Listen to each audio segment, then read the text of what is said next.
Jason Wiener, thank you for joining us for the Local Food Summit. We look forward to the stories that you have to tell that can be shared across the country about what we're learning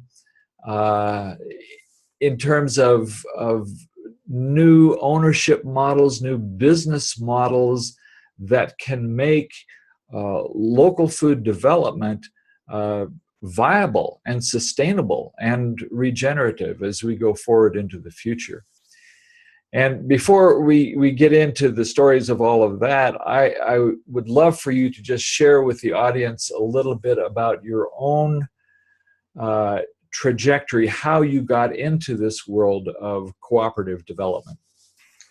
My pleasure. Well, thanks for having me and for making this space, carving out the space to talk about local food systems and local food sovereignty.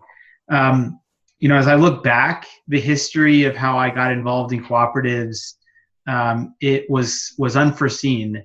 I grew up knowing that my dad actually grew up part of his life in one of the first cooperative housing developments in New York City, in Queens, New York.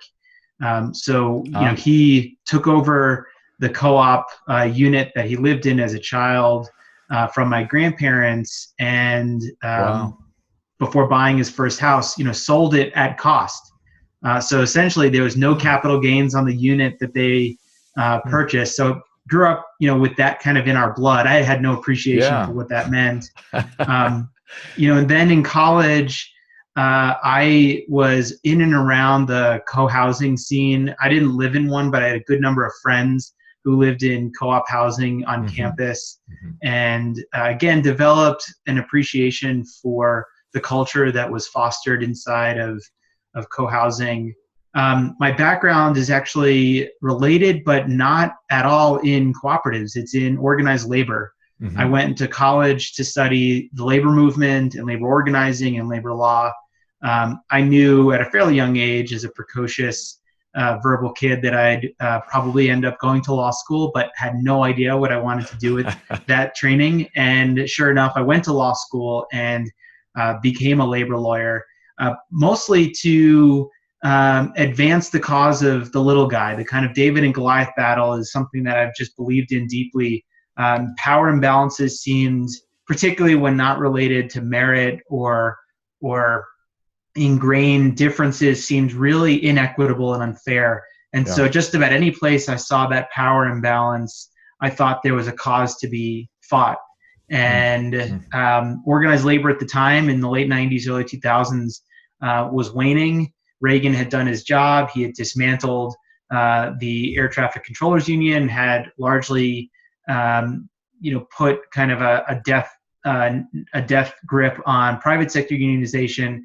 And there wasn't really much of a career track. So through a long series of twists and turns, I came to co-op work by going in-house as a general counsel for Namaste Solar, a solar photovoltaics design installation firm.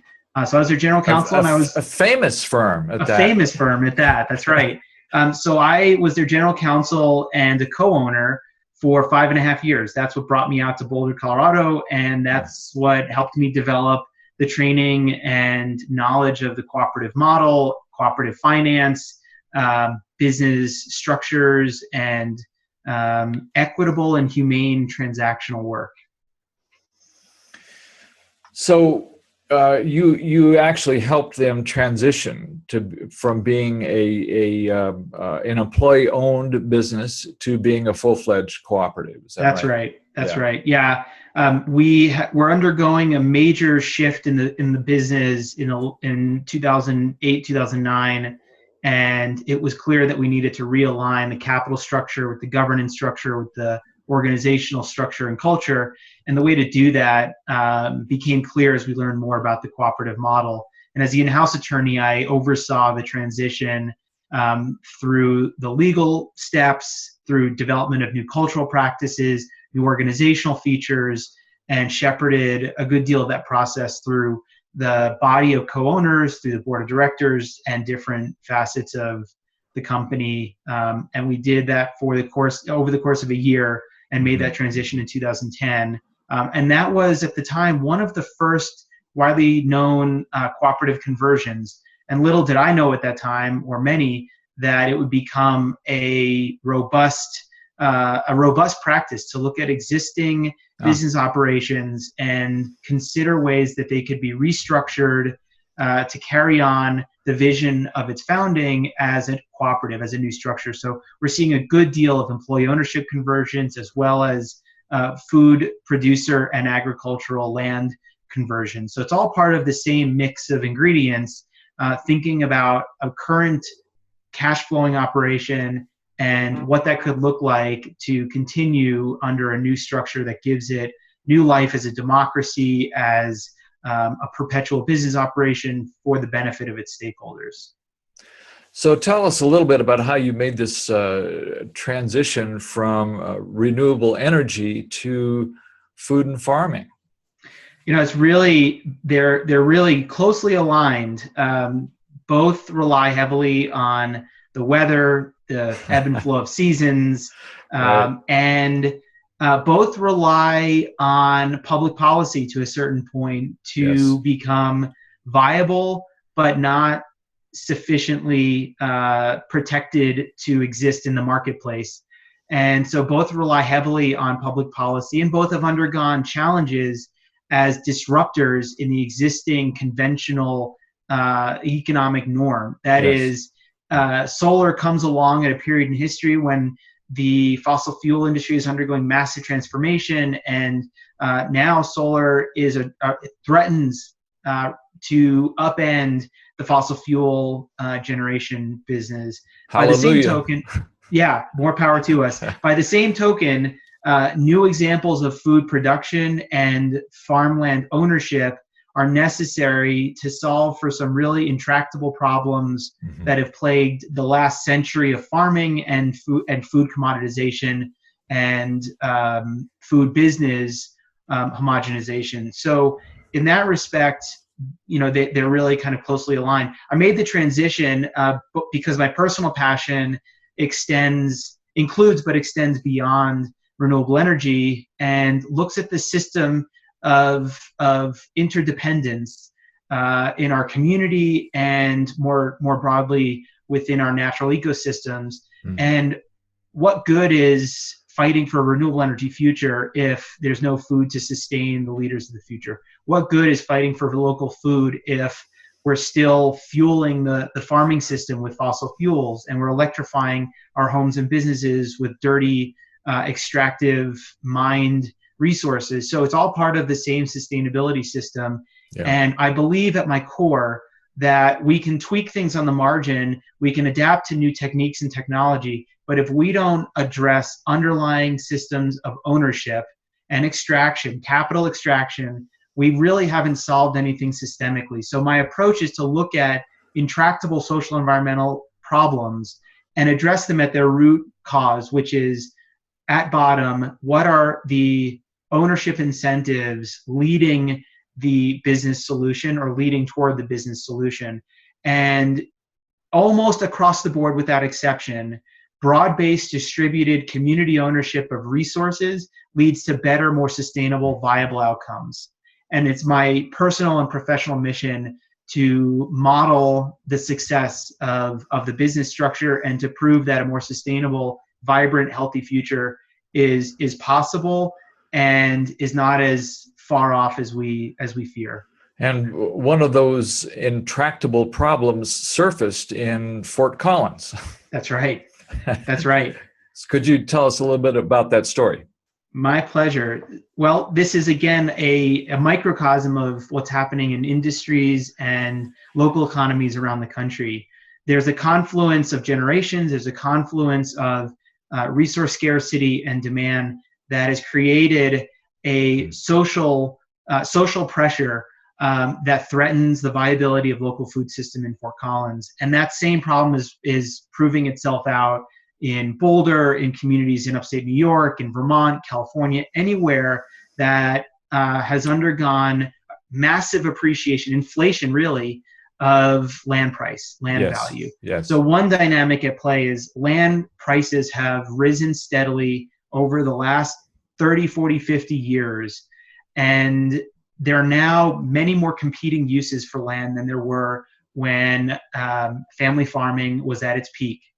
And those demands have put premium on the price of land for uses other than agriculture, gravel mining, extraction, suburban development, lots of things that require development and don't necessarily relate to the underlying value of the land or the quality of the soil. So as those land prices have gone up, they've become out of reach for the purpose that they've served for the last generation, farming.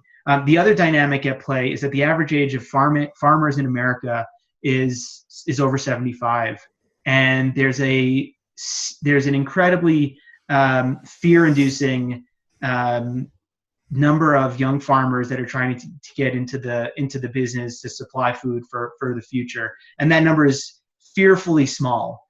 So the other dynamic at play is we have a disproportionate percentage of retiring farmers with no incoming supply of interested talent and expertise. Wow. And so when you pair those two things together, there's a real risk that there will be no one and no land on which to grow the food for our future. Seems to be a growing risk. A growing risk. And again, that risk is playing out in food production, in real estate, land, in energy, in mom and pop businesses, Main Street businesses, industrial production, commercial products. And so the risk of concentration and homogenization means that we're going to be living in an ecosystem that has, if not a monopoly, a scarcity of choice. And that's bad for consumers, that's bad for competition, it's bad for all of us, particularly when we lose control. And so the solution born in Fort Collins was to retake control of the food system and to retake control of a community asset, which is agricultural land. So stakeholders from a variety of backgrounds with a variety of interests came together and said, how do we solve for the land access question, the availability of healthy organic food question, and the question of sustaining, if not incentivizing, our next generation of farmers? Well, they came up with an innovative structure for which there were few known solutions within the law. And I had been working in this practice at that time for a few years and have been doing a lot of work with cooperatives and other applications. And as has become customary in my practice, I said, here's a problem and here's the solution that involves a co-op. How do we bring those two things together? And a lot of that is through organizational design. We say, what do we want? And we think creatively about how we get there. We say, let's not take anything off the table until we must or we know we have to. And we were able to construct a cooperative business organized under the laws of Colorado that allows for multiple stakeholders to put capital, energy, and a commitment to engage on the table to buy working agricultural land that makes it possible for young farmers to enter into long-term leases and provide the stability for them to make investments in the soil, investments in their farm business, investments in their operations and technology to provide perpetual long-term access to healthy organic food within their local food system. So did you have any other models that you could draw from? Was there a template for this, or were you breaking new ground here? There were no models for a multi-stakeholder ownership system for working farmland that we were aware of, at least nothing that we could model this structure off of. And as again has become customary with some of the cooperative development taking place in the last 5 years, we had to construct a custom solution for the particular problem set rooted in the local culture and given the interests and priorities of that stakeholder group. And so without a template, we had the structure of an existing entity, of a cooperative.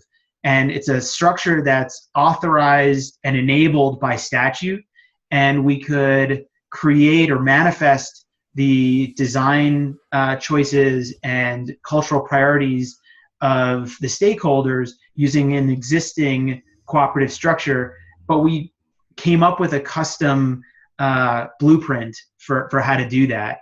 And we were able to found the business, and they're off and running. They've held democratic meetings of their members. They've brought in real capital, and they're off to the races and actively pursuing real estate and working closely with their farm partners and creating a balanced ecosystem with laser focus on how important land access and healthy organic local food is. And so with that focus, I have no doubt that they will continue to be successful. So a couple of questions here. I'm sure that the term multi-stakeholder does not resonate with a lot of people. If you could explain just what that means and kind of what the classes of stakeholders are in this particular cooperative. Sure. Yeah. Well, traditionally, the only stakeholder group that matters under the law or conventional doctrine around corporate law is the shareholder, the provider of capital, investor. And under the traditional doctrine of corporate law existing over the last 50 to 80 years, there's a belief that the shareholder is the only stakeholder that matters. And in fact, the deployment of resources toward any stakeholder other than that shareholder puts the directors of a business at risk for lawsuits and litigation by shareholders. And it's in this new world of systems thinking and using business as a force for good, where we ask the question, what if shareholders are not? We don't subscribe to that fiction, that belief. How do we design a structure that enables decision makers to consider the interests of multiple stakeholders? And one way to do that is a cooperative model that defines its shareholders as members in a variety of classes. And so I'll use the Poudre Valley Community Farm as an example. Poudre Valley Community Farm's members equal its shareholders. That's the same terminology for our purposes.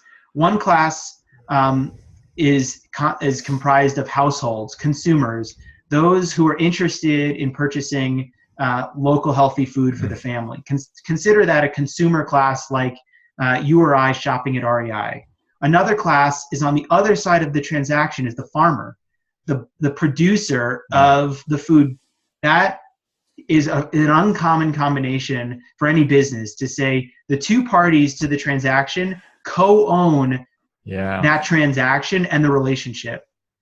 That's not where we stopped. We added two more classes of members. One is a wholesale category that enables local anchor institutions like a hospital, CSU, the university, restaurants, and other wholesale buyers to participate and anchor this cooperative through large purchasing. And then the fourth is a critical ingredient without which this couldn't be done, but alone would be insufficient to make this whole enterprise happen. And that is the investor class. And as investors, they're providing necessary capital with a modest rate of return. And in this case, investors have limited voting rights. That's not always the case, but in this case, they have limited voting rights. So we have essentially a system of bicameral governance where the patron owners, those who use or contribute to the cooperative, the consumers, the wholesale buyers, the producers, who are the patrons, are also decision makers as members. On the other house, in the other side of the governance structure, we have investors. In a conventional system, the investors hold all the power as the providers of capital. And here what we're saying is all parts are necessary, but no one part is more important than the other. And in this case, the investors have only a minority interest. They have a veto power, but no controlling power over the cooperative. And that's very rare, but something we're seeing more and more of as we see investors looking at making truly sincere impact investments that support a sustainable business that's performing a needed, socially valuable service or function.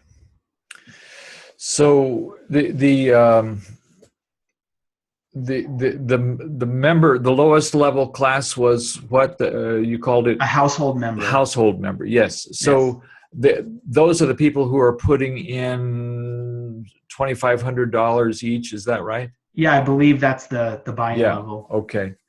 So so it's really a complex model that you've put together here to be able to meet the needs of these different classes of people. It's complex insofar as it's an ownership structure that belies conventional wisdom and thinking, but it's intuitive and simple if we think about who we want to own and be incentivized to engage in good faith in a relationship. And so in that respect, this is, this is kind of a hybrid between a codified relationship and a business ownership structure. Mm-hmm. And so it's really simple to think that these are the interested parties to the transaction, and they're all necessary, and the sum of their contribution is greater than each constituent part. And the way we know that is because these transactions cease to exist without this kind of work or without this ecosystem approach. So in a way, we've created a marketplace, we've created transactions that wouldn't happen without this kind of catalytic organism, this thing, this venture that brings everyone together in a lawful way that's rooted in shared ownership. And so I believe that this is an example of a cooperative model that allows for transactions to happen where they might not happen in kind of a pure expression of the recognized capitalistic enterprise, the corporation. Yeah. And so as we began to learn about what was happening with Poudre Valley Community Farms, we got the impression that something extraordinary was happening there, and we started hearing stories of people coming from other parts of the country, even other parts of the world, to look at what was happening there and to explore the possibility of this becoming a model that could be adapted elsewhere. So have you seen that happen? Have you seen others begin to apply this kind of approach? Members of the board are probably more able to speak to the kinds of contact that they've been engaging in, but I've seen interest far and wide, and I do believe, and I've had requests for how are they doing it here? This, I've never heard of anything like this. Yeah. So in my own experience, I'm seeing early signs that this particular model can propagate in both the food system as well as in other applications, be it media, technology, or sectors far and wide. But I am seeing that interest, and it tells us that there's a demand for something that doesn't exist, and that there's a need for a new approach. And we, the lack of example, the lack of precedent has never been a deterrent to trying, to experimentation. And I think that's the number one ingredient. This group of people and their belief that the problem needs to be solved is so strong that their willingness to experiment and take measured, knowing risk is what makes them truly capable of tackling the problem. Yeah. But it's still experimental, and we have seen a great deal of interest. And what's really exciting is that the environment of experimentation and innovation right now is exciting. There's no one silver bullet solution. Right. And I hope it's through the competition of ideas and creativity that we see bright spots of success, and we can model off of those, but we can remain committed to adapting solutions to our local community needs. It's no longer the case that one size fits all. The corporate model is, we no longer need to prove that wealth generation is the number one challenge of the day. Problems are becoming more local. They're becoming more recognizable as test beds of community-based solutions or community-based solving, and that requires a good deal of variety, of biodiversity. Yes. Right. And again, a lot of the terminology from the agriculture space really applies to the business design process as well. Yeah. Well, part of what's exciting to us about what's happened in Fort Collins is this is really a community that's rallying around the cause of localizing their food supply. Yes, and absolutely. It's when you're there and you're talking to people who are involved, I mean, you can feel it. We don't have that feeling here in Boulder quite. It's very exciting to see. One of the questions I have is about legal structure. So is the cooperative for-profit or nonprofit?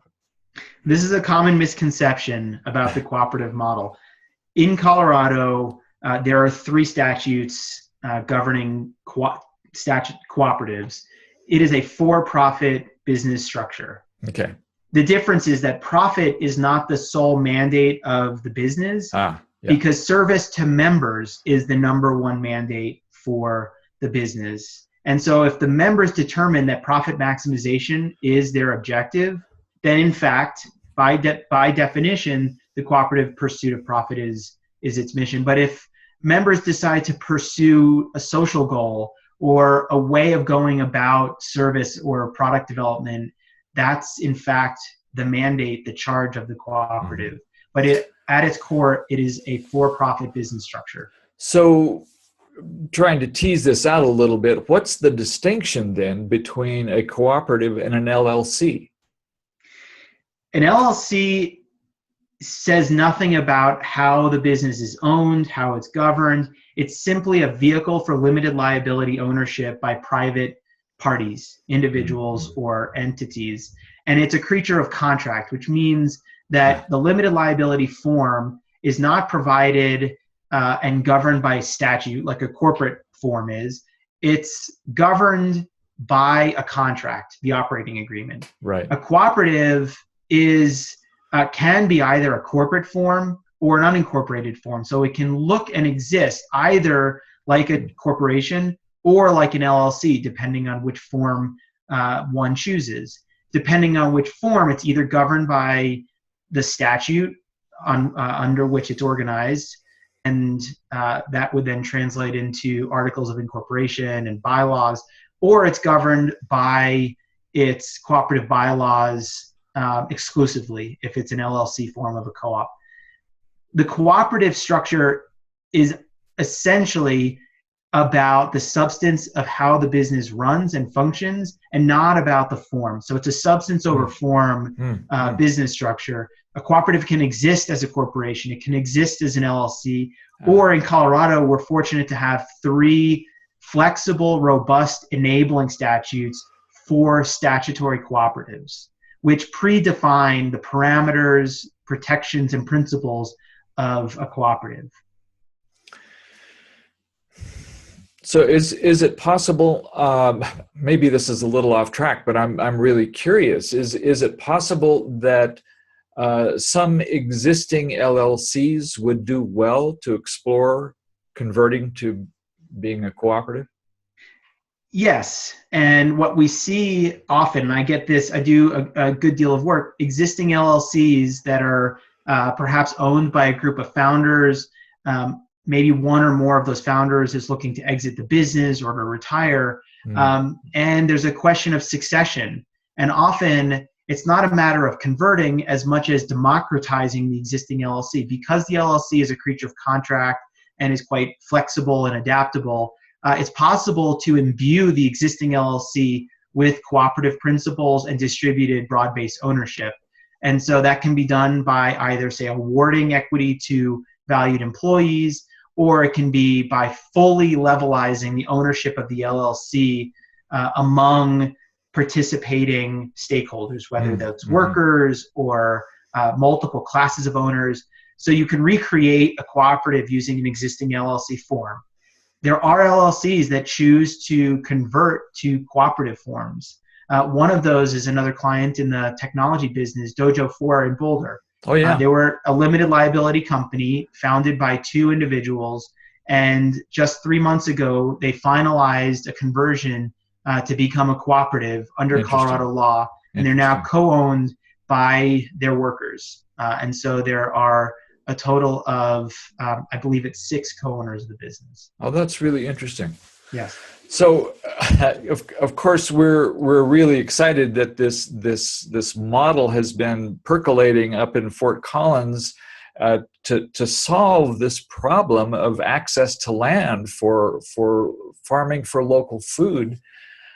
But as we look a little deeper into this, it's not so mysterious. It's not coincidental that this is happening in Colorado. It seems that there has been some groundwork laid in Colorado that makes this kind of thing more possible than it might be elsewhere. That's right. Yeah, the early heritage of cooperative development and cooperative law in Colorado comes from really 2 places. One, rural electrification in the mid to late 30s coming out of the New Deal. That was really the first really big expansion of cooperative community ownership. And that's responsible for the development of electric cooperatives in and around the state that supply perhaps more than a majority of the residents of the state of Colorado with power. The second dynamic is in agriculture, self-help organizations that enabled family farmers to remain independently owned and to access faraway markets. Colorado is a big commodity producer, especially on the Eastern Plains. On the Western Slope, there's fruit and stone fruit production, and they're often remote locations with tough access to point of sale and to their consumers. Right. And so cooperative distribution really took root in the 40s, 50s, 60s, and 70s, and is again experiencing a renaissance to enable the new generation of independent family farms to access their markets without having to work through, again, homogeneous distribution, UNFI, and other big distributors to get their product to market. So those are really the 2 kind of dynamics that have inspired the cooperative movement in Colorado. So it's largely about self-help, it's largely about community ownership, and it's about access preservation. That's really what has rooted the cooperative movement in Colorado for the last 80, 90 years. And I think it's no accident, again, that the Rocky Mountain Farmers Union has played a significant role in developing cooperatives here. That's right. And so, I can remember even 10 years ago or so, I was involved in the Boulder Cooperative Market, which was both famous and infamous. That's right. I was on the board of directors that had to close it down. And, what I noticed at that time was that cooperative was almost a dirty word in the food and farming space. But we have seen a tremendous surge in interest in cooperatives over the last few years. How do you account for this? I mean, surely this is not all your marketing here. No, not at all. And I came to town about a year and a half after the Boulder Food Co-op closed. So everything I know about it is second and third hand. But I know the more kind of general context for the struggles of food co-ops around the country. And it's not that it's almost a dirty word. It was, in fact, and to this day still is a dirty word. There's a good deal of subterfuge when it comes to cooperatives. There's a history of subversiveness.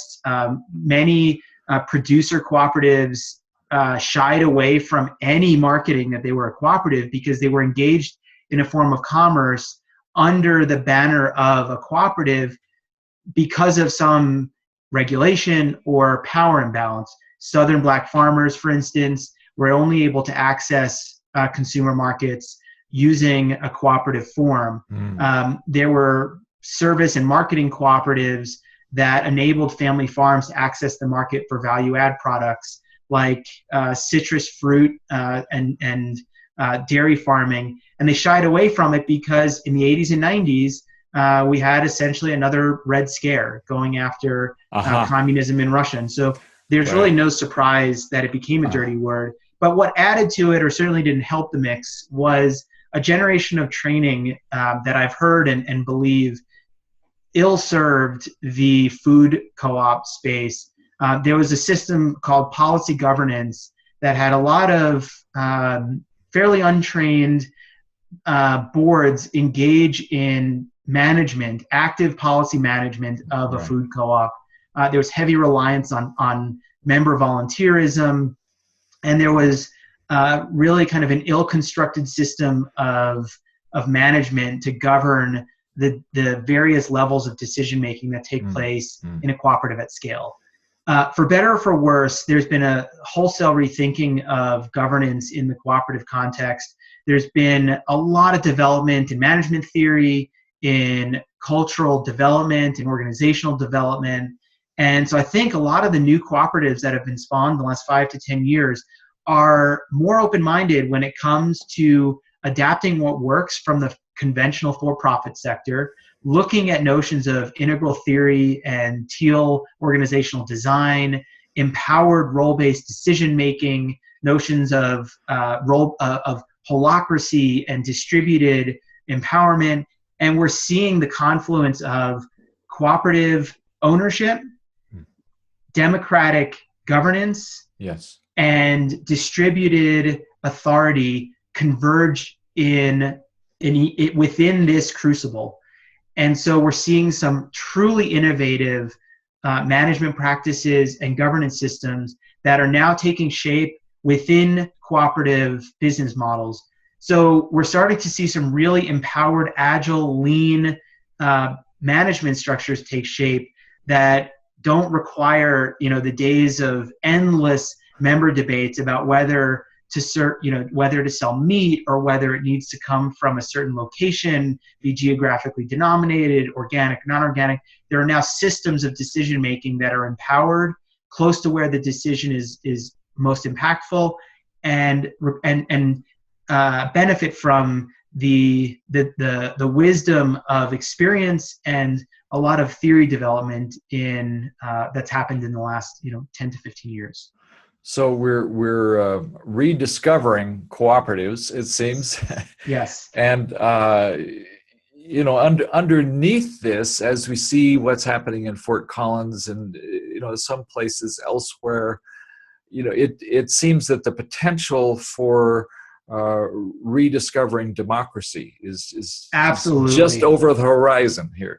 Now more than ever, in the political climate in which we currently find ourselves, given what has frustrated so many about dysfunction in Washington, and with declining voter turnout, we're starting to rethink democracy and the commons and democracy and the economy. And I think we're starting to look at democratic or economic democracy as much as we're looking at civic democracy and political democracy. And in a lot of cases, I think economic democracy may be more impactful and more meaningful than political democracy. There are a lot of factors to that, probably the topic of another discussion. But I think Citizens United unleashed, or at least revealed to people, the power of money, the power of capital. And if we can harness that through this cooperative rediscovery, again, I think we're delivering power back to communities and back to people. And we're figuring out ways to make that effective and sustainable. Well, I'm really glad that you're not 75 years old. That you have a long future ahead of you in working on this. You're doing truly pioneering work, and it's great to see it happening. So I would, if it's okay with you, I would like to schedule a second session.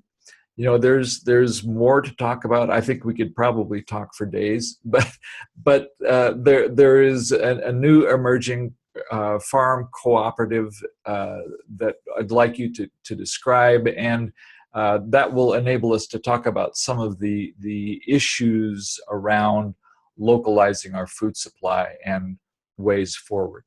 Absolutely. I'd be more than glad to. Okay, I'll be back in touch with you. So, Jason Wiener, thank you very much for joining us in the Local Food Summit. Thank you. My pleasure. Bye-bye. Thanks, All right. Jason. Yep. It's Thank you, really, Michael. really good stuff. Good. I'm thrilled that we're going to be able to share this with lots and lots of people out there. Thank you. Yeah. No, I am too. It's inspiring, energizing work, and that it's truly the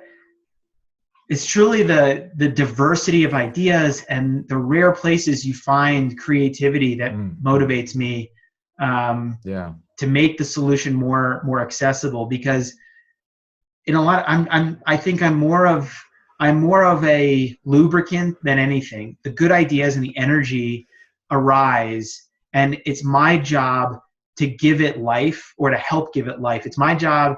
I don't know. Are you familiar with the Unreasonable Institute? Yes, sure. Yeah. So their theory of change is to swarm mission-driven, values-based entrepreneurs with the resources to give them a, quote, unreasonable advantage. Yes. And it's my belief that anyone bold enough to rethink an existing business model, or to think of a whole new business model, and is willing to give up what is currently possible in terms of financial gain, to do it differently and lead by example, is worthy of an unfair advantage. And not to say that I'm capable of giving them that, but I believe that strongly that that's what it's going to take. Yeah. We're up against really immeasurable odds, and I think that's what Indeed. it's going to take. So yeah, we need a revolution. We do.